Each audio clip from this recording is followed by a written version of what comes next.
Hi, it's Gary. I'm going to make a quick video on me harvesting the tomatoes. The first row I'm going to be going down will be this one here. It's the determinate varieties. And you're pointing the wrong way, son. Now on these tomatoes, as you can see, they're starting to disease. I do go ahead and pick them when they're about like this. They're not ready yet, but they're close. You're not going to improve the flavor any. If you leave them out there till they're ripe, it could split. You could have a bug get into it. You have a bird.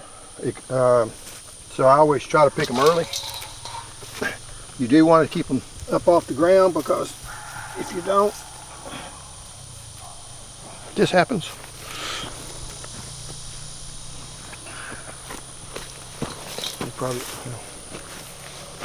So I got one to give to the chickens and one that we're going to keep. It does help when you're growing a lot of tomatoes to have chickens, because you feel like it's total waste. That's a nice size one. Actually, this one here is a Halcinator variety. Now I will say, not sure what happened on that one, or it just split. I'll let those drop a little bit more. See, that's a nice one.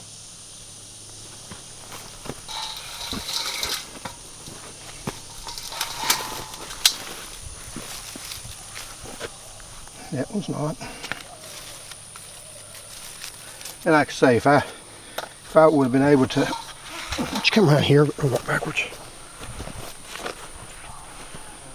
Just watch out about stepping on stuff. Okay, and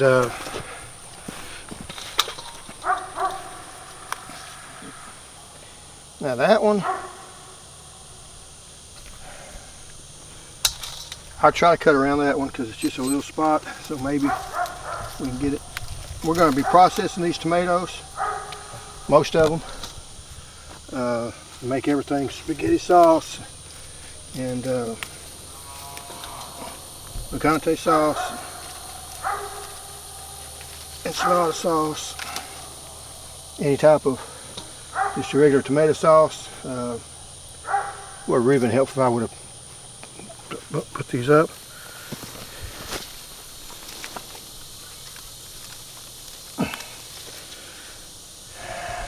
That one's got a worm in it, which aggravates you. I have sprayed for worms, I think 3 times. Here's some more.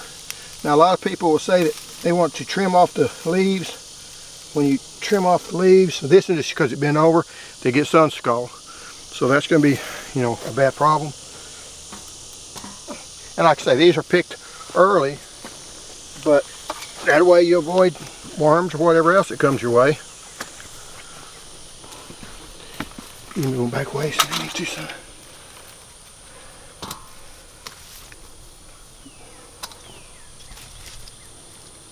Now when I get back, I'll take that one out. But I will say this has been my best crop. So I think this soil is really good soil. But my soil changes a good bit from here. It's just a little bit more clay on it than up there. I do have a sandy loam type soil. I planted corn here last year, which is some of the problem with the worms. If you plant corn, the corn earworm and the tomato worm, not the hornworm, but just the regular tomato worm gets in them. They're the same worm. It's just tomato worms go in the tomatoes, and the corn worm goes in the corn.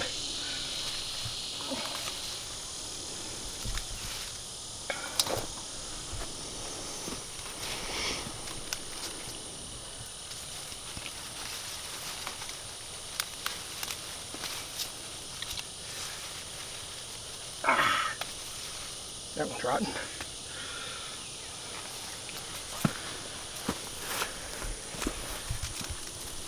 Another one that's got something, sun scald or whatever on it. That's chicken food. And then these two here, there's 13 plants of this one on this row.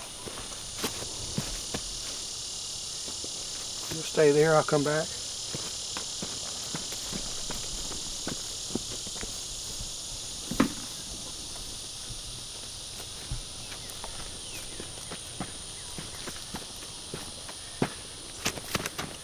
And you can stay up over here. And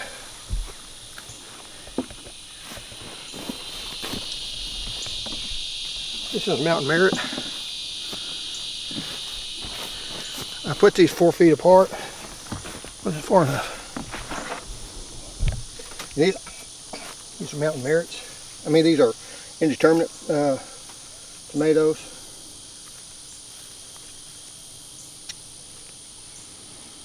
And I put the top on the other side, so I can't tell you which kind they are. Though this in here, I'm pretty sure. And this isn't its fault. He's hit the ground. That's why I need to trellis them up better. This is Dr. Watchy.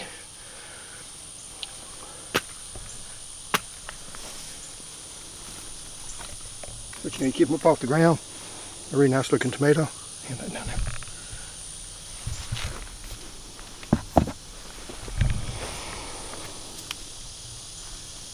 I'm going to go ahead and pull this one. I could leave it, but after seeing all the worms and stuff that's out here, I can take a chance.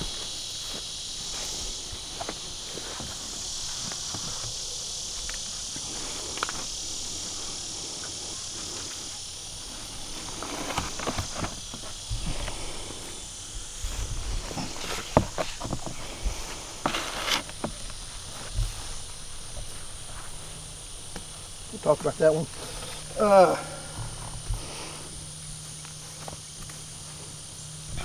You can set it over there.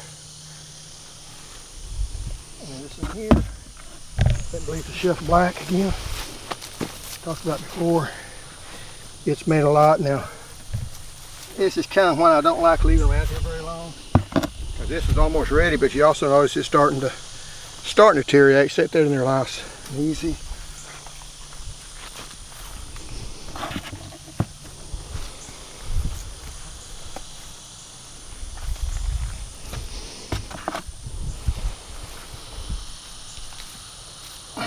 Chicken food.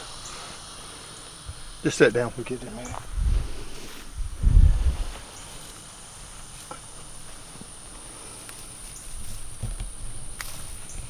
That was a good one. Kind of surprised it was on the ground. So you can't have one that's on the ground that's good. But most of the time they turn out like this. Grab this nerdy.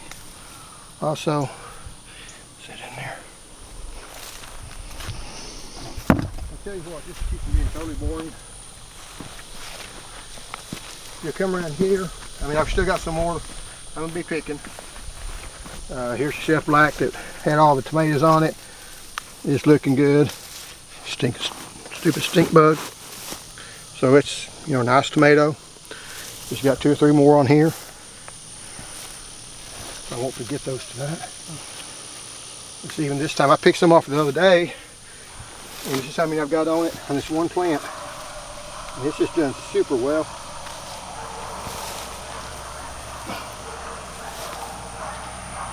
Even though every once in a while you get a bad one.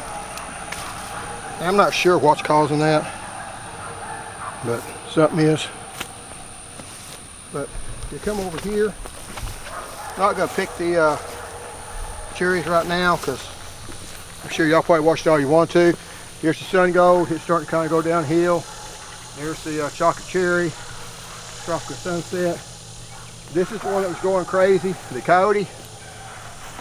It's got some type of disease, probably one of the wilts.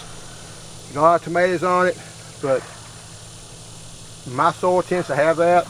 We get a lot of rain, so you got a lot of diseases in it. And that's why I kind of like the disease tolerant ones like this one here. Purple bumblebees.